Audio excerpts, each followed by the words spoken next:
Perfect. All right. Well, hi everyone and welcome. Thank you all for joining us today and for coming to our May e-learning event.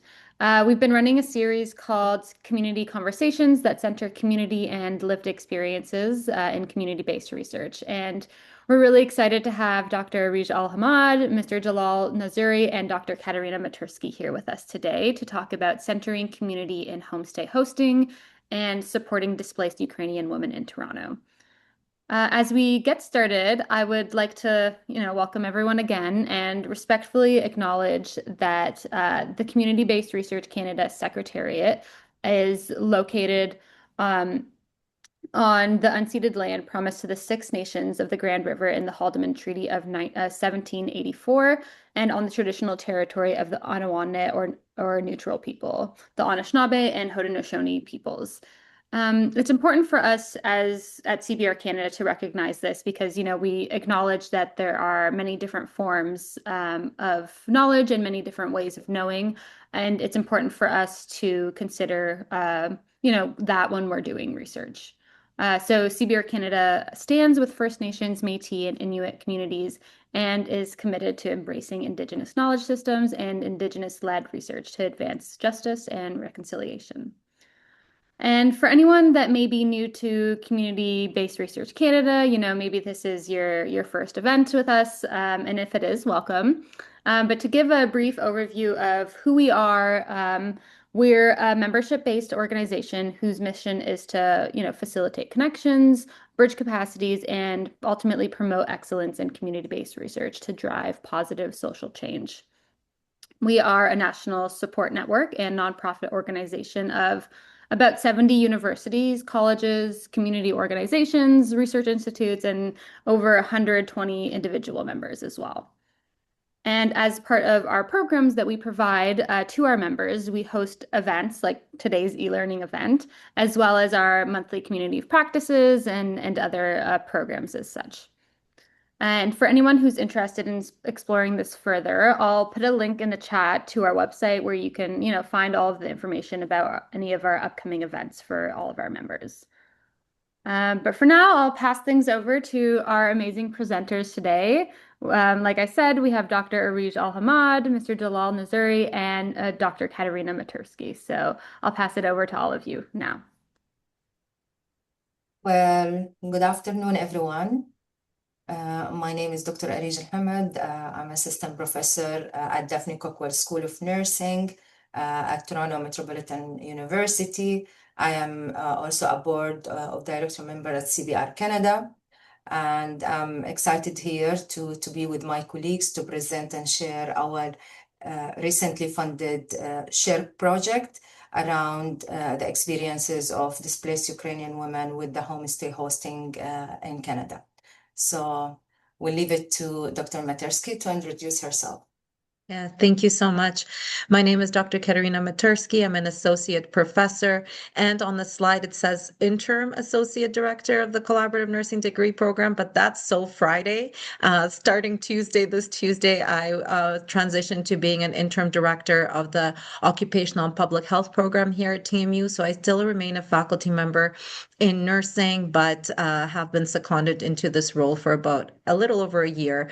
And with Dr. Al-Hamad, my program of research really looks at refugee health and well-being from a wide variety of lens and perspectives. And so I'm really excited to be here to talk about some of the work that we do, and really grateful to Community-Based Research Canada group for really welcoming us into the space to share this important work that we do with our community partners as well. So I'll turn it over to also Jalal to introduce themselves as well.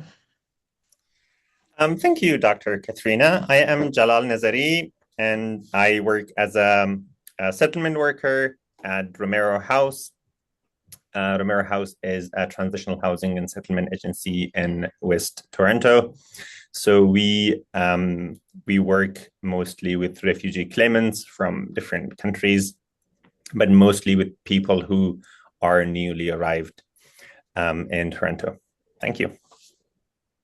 Yeah, I'll be talking today about what Romero House does and how our community host program has worked so far and what has been the impact. Thank you. Back to Dr. Arij. Thank you. Thank you, Jalal. And again, I just want to share that without Romero House, without their support, not only with this, but even with the subsequent successful project as supporting partners and our upcoming also submissions. We can't do this without their support and their I just want to also thank Francisca here. I know she's not around today, but Jalal can also send that thank you to her for the support that being offered and the support that we are still looking for from Romero House, since we will be reaching out shortly to start recruiting the host from you, as well as interviewing some of your settlement service provider. So again, that's really a great fit to speak about how the project will be labeled as a community-based research. Without community partners, without their support, we don't actually do a truly community-based research study. So if you can go to the first maybe slides, Stella. Yeah, the other one. So our presentation will tackle the issue on how Romero House as a community partner have been involved and engaged with our project, not only as a recruitment place, but also for sharing some insight about gaps, needs, and what's next when it's come to exploring that homestay context.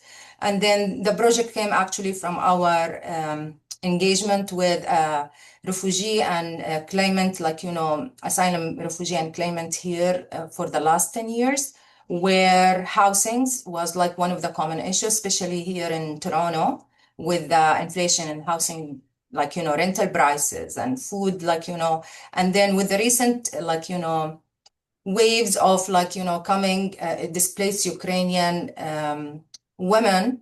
The topic actually focusing on women per se, because the majority of Ukrainian arrived to Canada by themselves, women with their kids, leaving their partner back home just to engage in some war-related activities, which put them at a risk where to stay. The first day they just landed here, in the airport, the first thing to think about when there's a woman with their kids is to think where to spend my night. Especially when they have another issue, escaping from a dangerous zone. Financial might be an issue, language will be an issue. So all of that layers of vulnerability, all of that challenges make even it's harder for these women to settle, to start their life in a new country. So that was the trigger to talk, to speak, to work with these women in order to tackle and see their experiences about being welcome, being hosted, and being considered as a guest in a Canadian household. So I'll leave it now to Dr. Matersky to speak about, and we always promise that whenever we develop and we deliver any kind of those community of practice sessions, to make it really memorable and unforgettable by ensuring that we have something to take home message. And since we have Dr. Matersky with us, a poet and a researcher who used to publish and share some poets with CPR Canada, decided also to share some poet, a variant. I hope that you will enjoy and like it, that speaks specifically from the findings, from some word from the findings of our research participant. So enjoy listening to Dr. Matersky's poet. Thank you so much. The door that opened. She arrived with a suitcase that did not hold her life, only what could be carried, between fear and hope, between longing and strife. No house waited for her, no room already knew her name, only a message released into the crowded silence, uncertain, the same. A post online, a quiet act of courage, a whispered plea. Is there a place for us? Is there somewhere we can be? And there was. A door wide open. In a country she had only known through distance, winter and the turning tide, a Canadian woman stood there with gentle eyes and steady hands saying, "Come on in," offering more than words could plan. The house smelled like coffee and something warm on the stove, a quiet kind of welcome, the kind that stranger grows to love, shoes lined by the door, coats waiting for colder days, a table already set in thoughtful, practiced ways. As if welcome could be prepared before grief arrived, as if care could be waiting for all that survived. At night, sleep came light and thin, her phone glowing softly like a fragile thread pulled in between here and there, between silence and sound, holding the distance could not fully drown. Back in Ukraine, her partner remained. In the shadow of war, where loss had a name, his voice traveled through silence, through distance and strain, through signals that faltered again and again. Each call carried love and helplessness too. Each silence grew heavier than words ever do. The future unknown. Fear lived in the room, quiet in corners, a permanent gloom.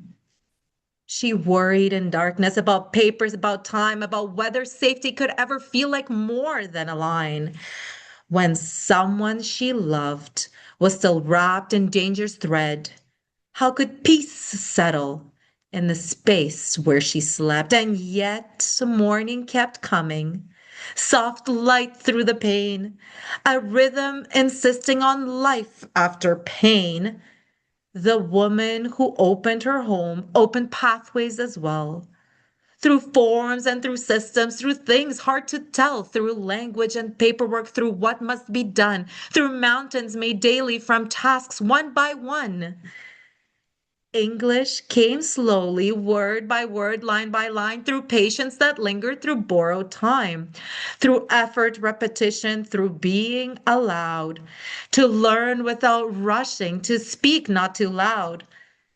There were things she discovered, both gentle and new, in gestures of kindness and rituals too, the writing of thank yous, the giving of care, the way small appreciation could live anywhere, in objects and notes and moments held tight, in gestures remembered long after the night. They shared meals together, borscht and maple aligned, to worlds meeting softly, two lives intertwined. Coffee became a language of its own, spoken in silence, in seeds gently sown. They sat over warmth in words or in quiet, finding connection without needing to try it. They marked small occasions, small joys, small repairs, small victories whispered into the air.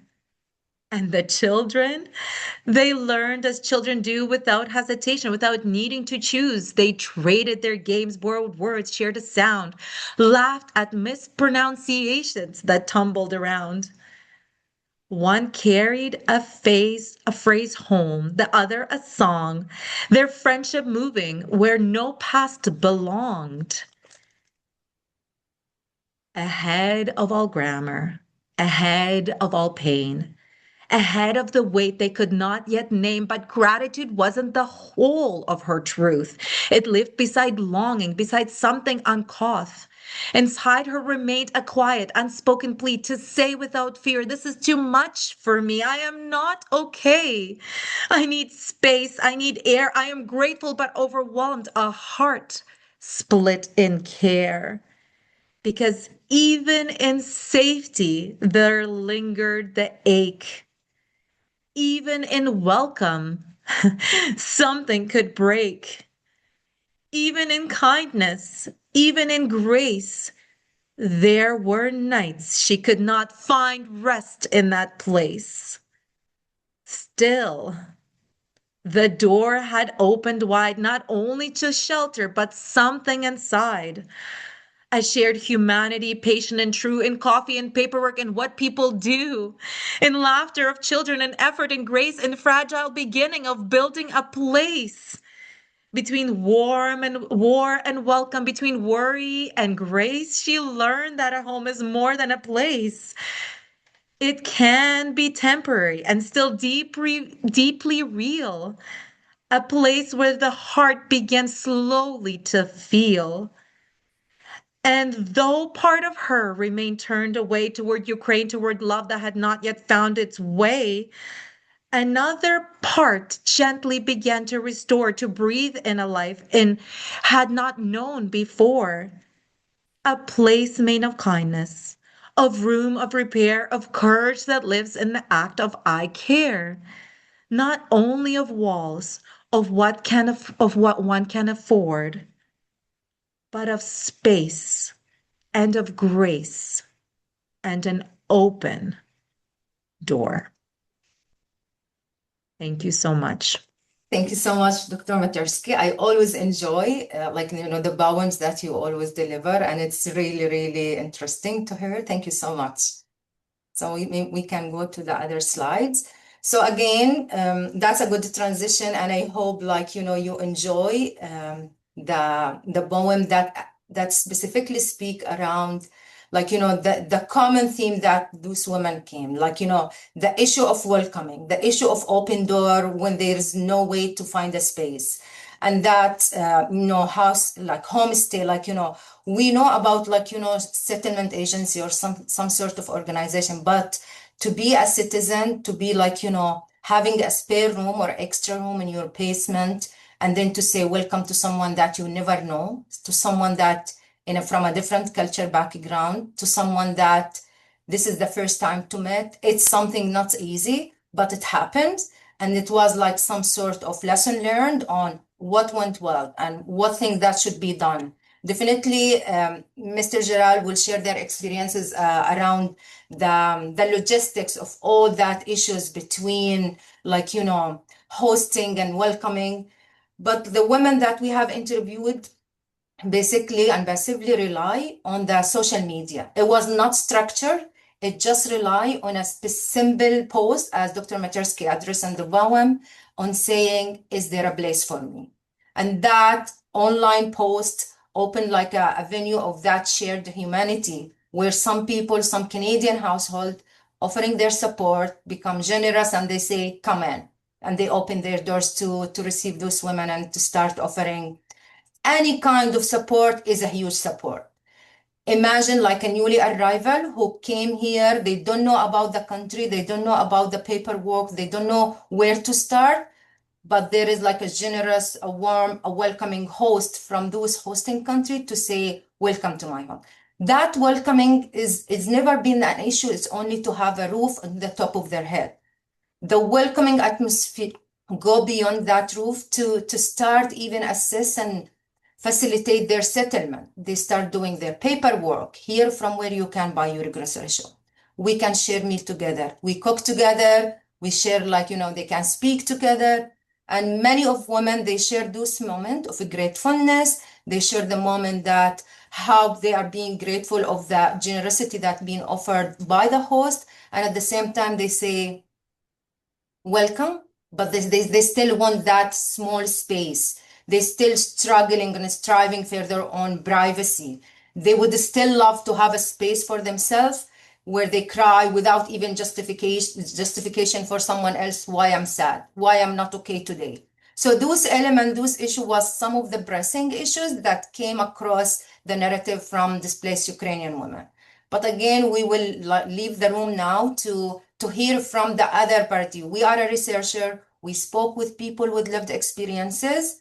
And now I think it's the time to hear the other, story from community partner on how they manage, how they tackle that issue of accepting or the hosting dynamics when it's come to newly arrival and those logistic and coordinating, transferring those guests to a safe space through a host. So I'll leave it to Mr. Jalal now to speak about Romero House, as this is, and specifically Mr. Jalal work as part of the community, hosting program, and that he can be the expert in the field to share the perspective from a community partner. We spoke with women, we are researcher, but the story will never be completed without the community partner input.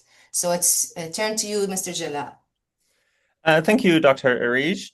As I mentioned earlier, a little bit more background about Romero House. Romero House was founded in 1991, basically to support newcomers and refugee claimants who came to Toronto. And since 1991, the community has developed a lot, and the organization has changed to a transitional housing and settlement agency. We currently have 18 units for 18 refugee claimant families who are normally staying for 1 year here at Romero House, and then during this the whole year we have housing program for them. Our housing team will help them to find permanent housing after their 1 year stay at Romero House, which has been very successful for the most part. And we also have different programs for the families. Like we have kids club, like teens club, like women club, and we also have a food bank on Thursdays. But among all these programs, the community host program has been a very successful program, at least over the last 2 years, that it has been more structured. So I worked as a community host program coordinator for 2024 and 2025 fiscal year. And so basically, the community host program is designed to support individuals and families who arrive in Toronto and have no place to go, either through the airport or through the land border.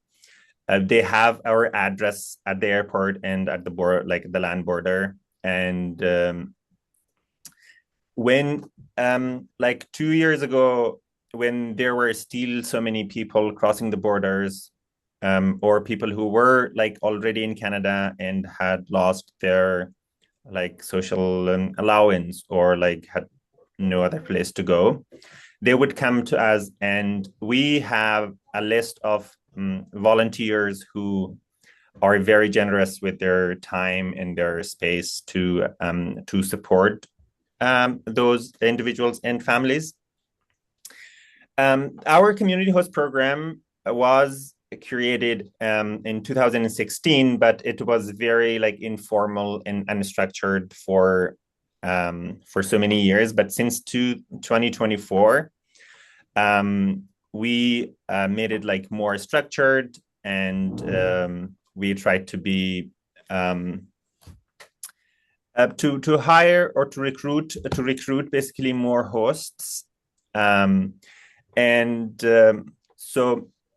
I did for the most part, I did basically everything for the community host, from recruiting the host to matching them with the families or individuals, and to go and check the place and everything.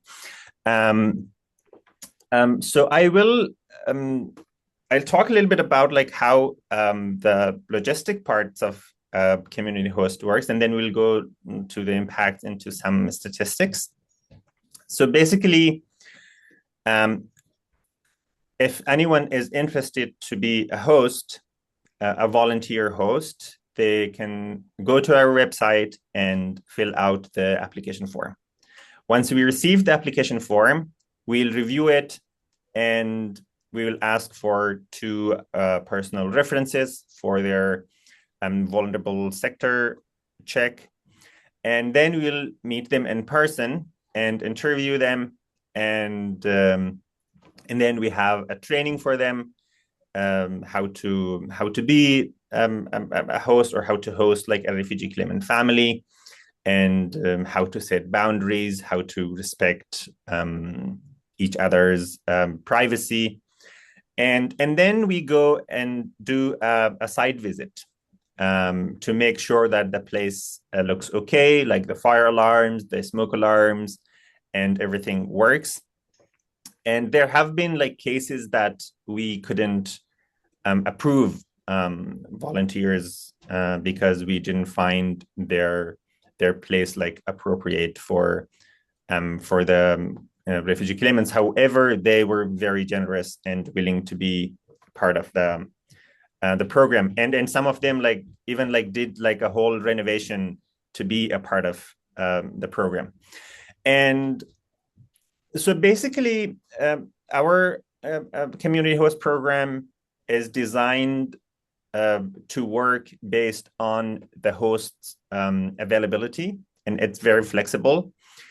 And so like one can host like for one night or like for 6 months, for like 1 year. We have had hosts who are available only for the weekends, and we also have had like hosts who have been available like for a whole year.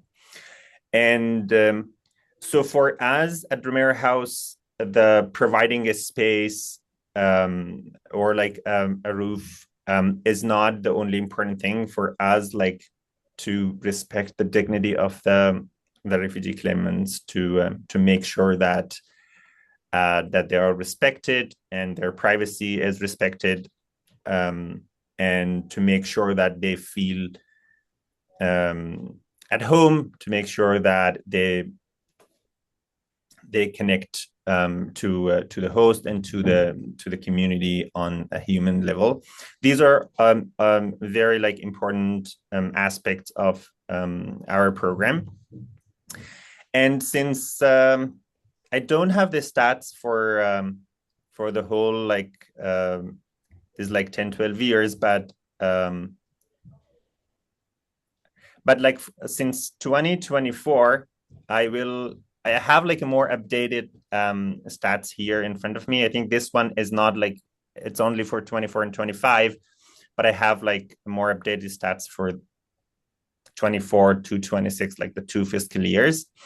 That please don't pay attention to those stats there. So in the last 2 years, we have had like a total of like 25 matches, that with the average length of stay of like 47 nights. And the total nights that families and individuals stayed with our hosts are like more than 1,150 nights. And out of like this 25 individuals and families, 19 of those were able to find permanent housing. And we were able to recruit 4 new hosts. And 13 of like, so we have like a whole list of hosts that we don't know when they are available, and this like we have to like keep like checking with them like all the time, because some of them are like going away on a weekend, and then they were like, okay, like my place is available like to host. And some of them are like far away from Toronto, so we have to like keep updated and be in touch with them all the time to make sure that that our data is updated. And we had like 13 of like the old hosts return to the program over the last 2 years. And yeah. So we also had like several cases that were outside of like Ontario, that we couldn't, because like families like don't really want to go outside Toronto and Ontario. So basically these are like the stats, but what we have heard from the families is like much more than the stats. They were able to connect with the hosts community and neighborhood, and the hosts, some of the hosts like help them with their like paperwork, help them with their like employment, and take them like to picnics like here and there, and introduce them to like the food banks in their neighborhood, to their like church communities. So and they like most of the time the families like stay connected with the hosts and become friends after their time at the host place. So it has so however like for now like that the program is not like as active as it was like in the last 2 years, but we still have like two hosts who have been hosting like two families for more than a year, and they have been like renewing their contracts. So yeah, this is pretty much about our community host program, and it has been a stressful thing to do for me, but a very at the same time a very pleasant and rewarding experience for us at Romero House, and a very like big support for those who have come to Romero House and were not and like didn't return without a hope or without a place to stay. And I remember that I used to like, there were like people who were coming like late in the day, and I had to like stay and keep like calling different hosts to make sure that like, or to basically find someone for these people. And yeah, it has been a very successful program here at Romero House, and actually like we like don't even like, we have not even like talked about it like much outside. We have not like put it on social media or anything, and people talked about it like it's like through the word of mouth, or sometimes like when we go to an event and we mention it and then someone is interested, or like people, there are also times that people themselves like look on the internet and like find us, and then they come to us. So I know that like there are other organizations as well who do like community host programs, but I think if the community host like culture is like more promoted and like more talked about, and like if people are like encouraged to do it, I know like there is like a feeling of like people cannot trust, or like there's like and like anti-immigration like wave everywhere, but there are all the time like generous and kind people who would like to offer support. So yeah, and on this note, I am pretty much done with my slides. Thank you so much.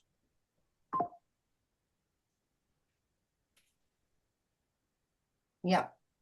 So thank you, Jalal, also for sharing the perspective, and a smooth transition from your last word.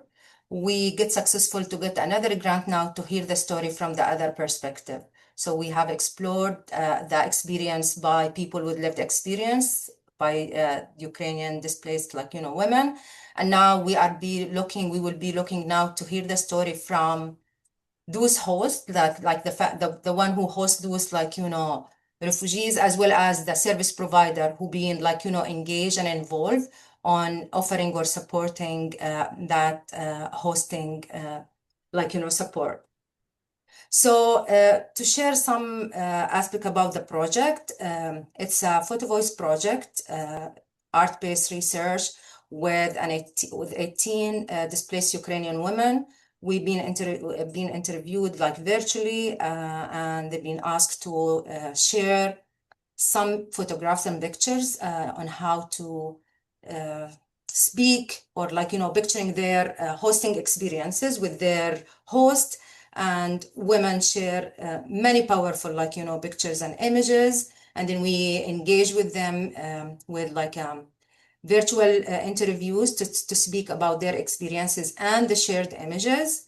And then we go to the next layer where we ask them to come to focus group for a metaphor building sessions where we bring their own images as well as another images that we have created via AI with the emerging of AI technique.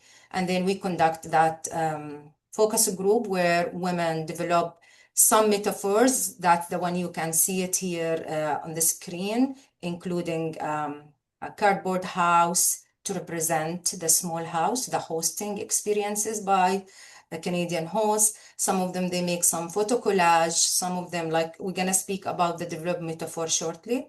But those metaphors express several issues of either complexity, safety, gratefulness, gratitude, some sort of loss or memory with regards to how some occasion might remind them with some places back home. We engage in co-interpretation together and participants share what this metaphor look like and why they already developed those kind of metaphor. And we engage in some sort of creative knowledge mobilizations where we go beyond the traditional mobilization venue through manuscript or publication or conferences to have a more creative venues of knowledge mobilization, including metaphors. And we also been like, privileged to develop, we co-develop with those like, women, a documentary that we'll be happy to share it at the end of the presentation today. So that's an overview of like the project, and I'll leave it now to Dr. Matersky to talk about the subsequent slide. Thank you so much. So when we're talking about the concept or the idea of centering community, what does it look like in practice? It's a question that I ask you all to also reflect on, depending on where you are uniquely situated with your own research or the work that you do. But what does centering community really look like? And it shouldn't be viewed as a slogan or a simple action that we want to think about. It really is deep rooted in being able to listen, interpret, mobilize knowledge with the community that you're working with versus looking at individual kind of explanations of a phenomenon. It's really embedding it in community. So in practice, while Dr. Al-Hamad in the previous slide shared with you many examples of participants, how they chose images, various symbols and metaphors and stories that carried meaning for them, when we're thinking about community, we need to think about how community realities informed what counted as relevant knowledge as well, and who determines what relevant knowledge is. Obviously, it's not us as researchers, it's the communities we serve themselves. So it's really important for us to think about whose voices and how do we mobilize those voices and what are the outputs that we are trying to achieve through doing that, instead of just producing publications for the sake of having an academic scholarly kind of resource. What is it in for the communities that we are studying and the populations we are looking at? And why does it matter for organizations such as Community-Based Research Canada? It's again because we are connecting with communities to really learn about their lived experiences. What are they struggling with? What are those things that are working well? I mean, our colleague Jalal shared the challenges that their organization experienced with doing work in this area, and how really being able to think about that theory that we build through the work that we do as researchers, how does that connect to real life experiences and what's happening on the ground with these community organizations, with the members of these communities that are benefiting, using, or maybe, really supporting the challenges that they are experiencing? How do we connect those two things? So it's something to really think about. I really like the quote on the slide: the resulting scholarship kept community meaning visible instead of smoothing out contradiction. And that should be the center of the research that we do when we engage with communities and do community-based research. Next slide, please. Thank you. So now we will be sharing some of the developed metaphor, and we explicitly retrieve some of the quotes that women mentioned during the interview. So one woman mentioned that when I come back to the house, they always have their support, love, and I feel like a home. And that narratives was used by women to draft a metaphor that you can see it where they develop a cardboard house metaphor just to represent. And when they talk about metaphor, they talk about, say, that's how I see safety. That's how I like, to express my gratitude for the host. And at the same time, it's a cardboard, which somehow reflect the fragility of that houses. As you can see, and the documentary will speak around that metaphor building session, but this metaphor was built by a displaced Ukrainian woman together with her son. And it was really a very touchy moment when she brought the son hands painted with the yellow color to represent that Ukrainian flag themes color, and then stamp and put that print of their son on that house. And then they say, welcome Canada. And it's like merging both flags, merging Canadian like maple leaves together with the Ukraine flag and colors, with the new coming generation, with the print of her son, was really a touching moment. And we never expect this. And it's really the power of the art-based research and the power of working together with people with lived experiences. We will never imagine as a researcher, as an art-based researcher, to think about and how to decorate and how to develop this. But it was really great to see people with lived experiences, to picture those kind of hosting experiences. They speak around like what this hosting means. They visited the area of belonging and how that their daily routine, they're like sharing meals with their and even sharing cuisines with their I still remember like women say that we start cooking Indian food and we start bringing like Ukrainian dish. They love the flavor, they love the taste, and have that sort of mixtures. And I will say like maybe it's not a mixture of flavors, but it's also a mixture of culture, traditions, rituals that Homestay offer beyond that a roof on the top of the head of people who need housing, as well as the issue of warmth and belonging came across the narrative, which was really impressing. When you hear about that, the narrative or women's narrative around belonging, routine, power negotiation was also a common narrative that been shared,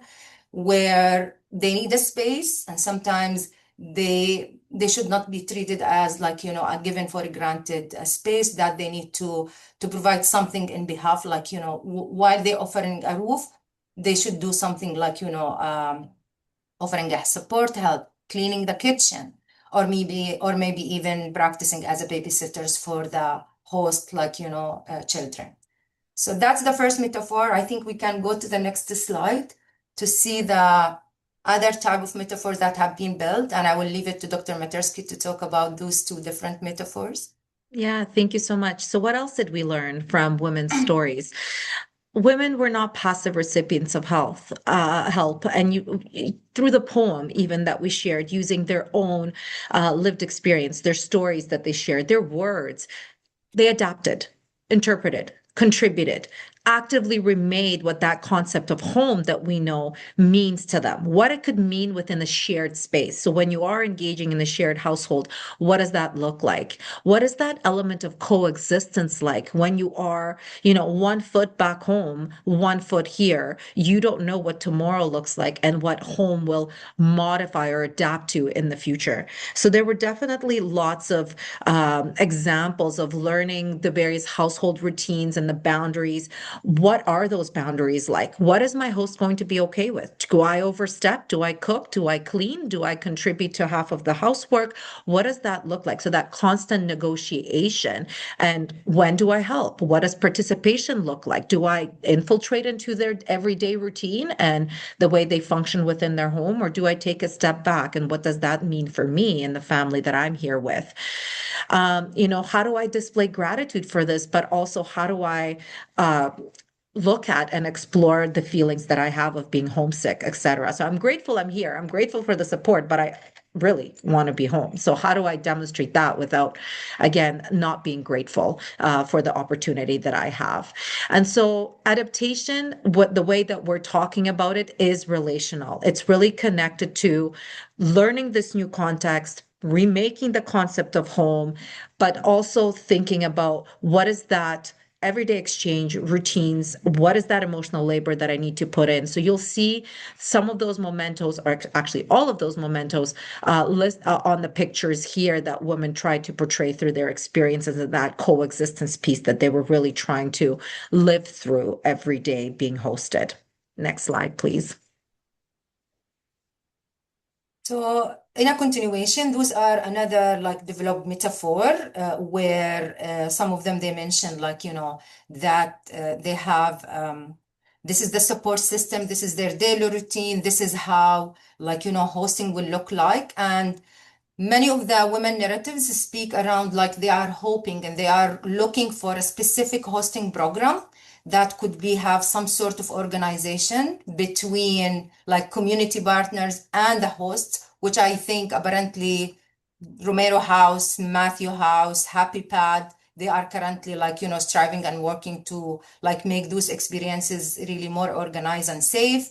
And again, that's speak around like, having that support system in place and having that role clarity and some clarification around the expectation from host and guest, and that how host could be prepared to be like, in terms of orientation, trauma informed type of like training in order to accommodate newly arrival like, refugees. I know that we are running out of time, and I would love now to share the developed we have like a documentary that we co-create and we developed together with like, the participant. So I know if Stella will be able to go to the next slide. Yeah. And then we can like, I don't know if Stella, maybe she can help us with. We would just need to advance 2 slides and press two play. slides because of that. Yeah, those are like example of the developed metaphors and what that will look like. But due to the time constraint, I know that we should stop here, but we're gonna share the developed documentary that like, document all those experiences. So we'll let you enjoy watching the developed documentary out of this project. And thank you. Disclaimer statement. This documentary features individuals who have voluntarily agreed to participate and have provided their consent to be filmed, recorded, and included in this project. We extend our gratitude to all participants for sharing their experiences and contributing to this project.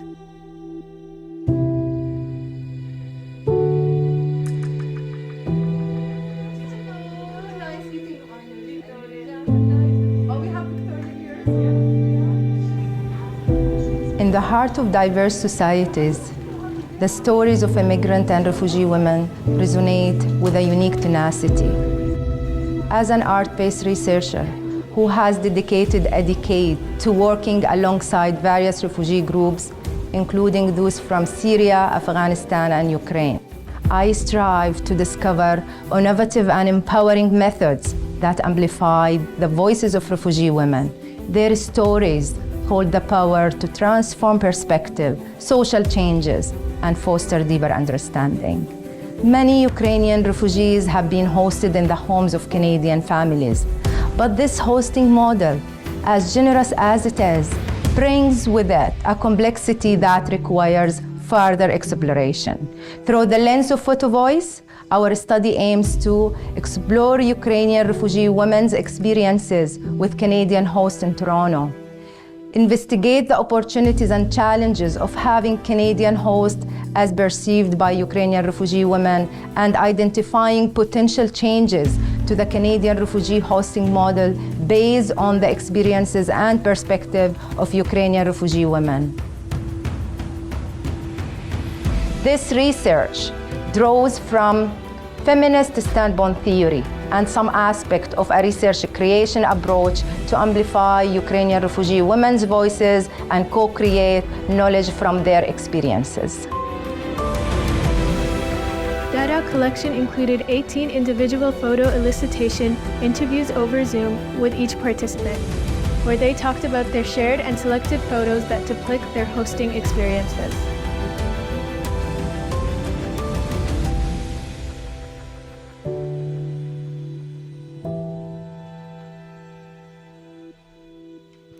A semi-structured interview guide was developed based on the mnemonic SHOWED. SHOWED stands for the following questions. What do you see? What is really happening? How does it relate to our lives? Why does this situation exist? What can we do about it?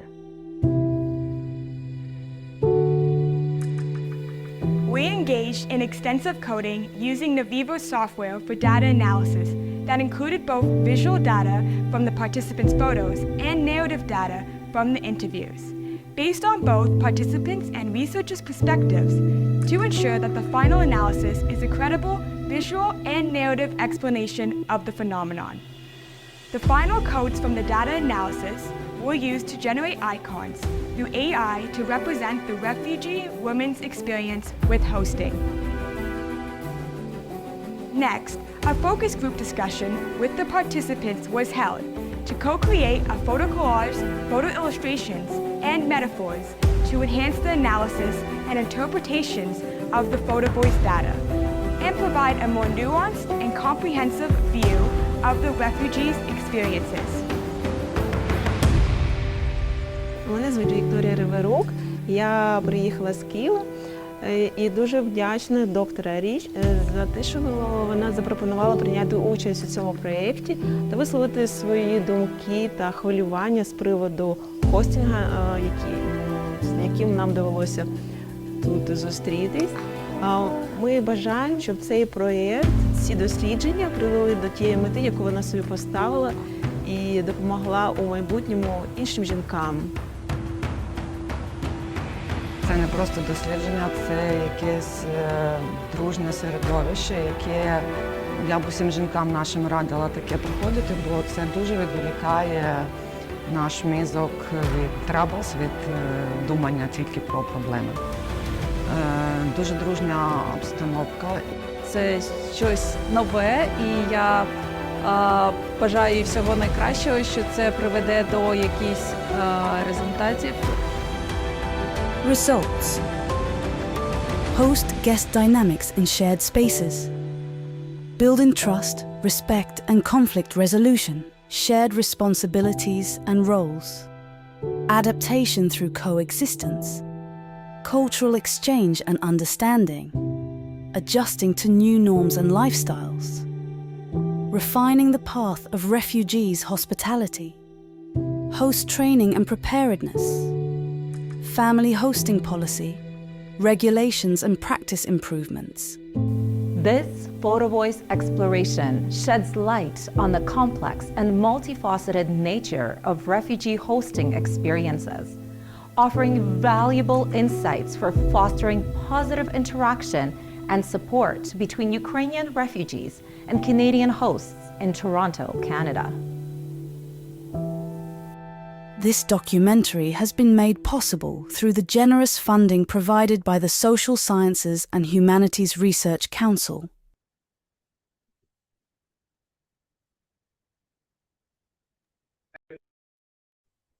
Thank you so much. Thanks, Stella. Thanks, Jalal. Thanks, Dr. Matersky. Thank you very much for also the attendance, and we really appreciate, like, you know, saving your time to be this time of year to be with us and to see, like, you know, our project. And we hope that we'll be having something to go, and would love to complete this one by having take-home message saying that centering community means centering the people, the relationship, and organization that make hosting possible. Hope you enjoy our presentation for today. We promise for a future documentary, but from a different, like, you know, perspective, and from hearing the story from the other side of the story. Once again, thank you very much, and feel free to ask any questions. Thank you so much, Arij, Katerina, Jalal. That was an amazing, fantastic presentation. And we have a couple minutes left here. So if there are any questions, feel free to put them in the chat or turn on your mics to ask some questions. Yeah, Alexander, go ahead. Oh, you're muted. Thanks so much for this presentation. It's been really fascinating to see you guys work together on a really important issue to my heart and my community. So My question is to do with the documentary. It was really cool to see this come together. I'm from the documentary world, and I'm new to knowledge translation and knowledge mobilization. So my question is, have you noticed so far any impacts when it comes to stakeholder engagement for having a documentary like this? Or how do you plan to use this doc? And really, like, how important do you feel that non-traditional knowledge products like this are for demonstrating impact and where they come in throughout the sort of grant process, whether you anticipated this right from the beginning or if this has been tremendous for showing impact near the end of the grant life cycle. Thank you. Well, thank you very much for your questions. I'll answer and I'll leave it also to Dr. Matersky to add more insight as well. So to start with, this documentary was already planned, like up in the front, and it was budgeted.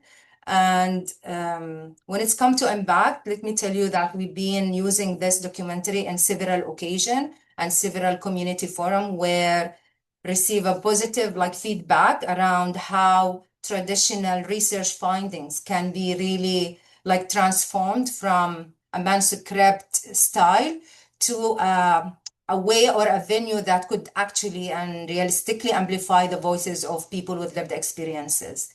And when it's come to impact, as you can see, participants themselves really share that this is really innovative, this is a new thing in order to amplify their voices and to to be heard rather than to silently being virtually interviewed. So that's one thing. The other thing, when we conducted community forum, we target various and diverse group, not only researcher, but even stakeholder. I still remember the executive director of Romero House was also attending one of our events, and that's where that established partnership became, and we shared that with her, and we share it with some other partners as well who really show the interest too. And accordingly, we've been utilizing this knowledge mobilization technique in our subsequent project, including a recent funded SHIRK project for exploring the host perspective, where documentary was proposed as a one knowledge mobilization strategy. So that's how I can share a little bit about the impact of a documentary as an art-based way of knowledge mobilization, but I'll leave it to Dr. Matersky to add as well. No, it's exactly it. Thank you so much, Dr. Al-Hamad, for sharing that.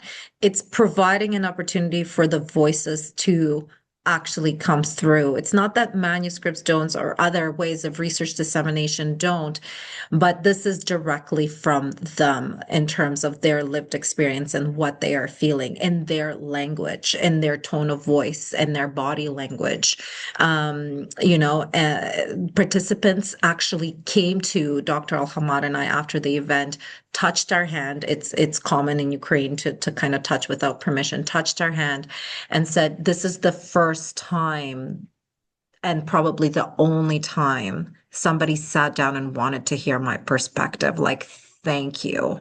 Not only that, my perspective can actually be shared, and other women who don't have that same opportunity to share their voice can connect to my voice.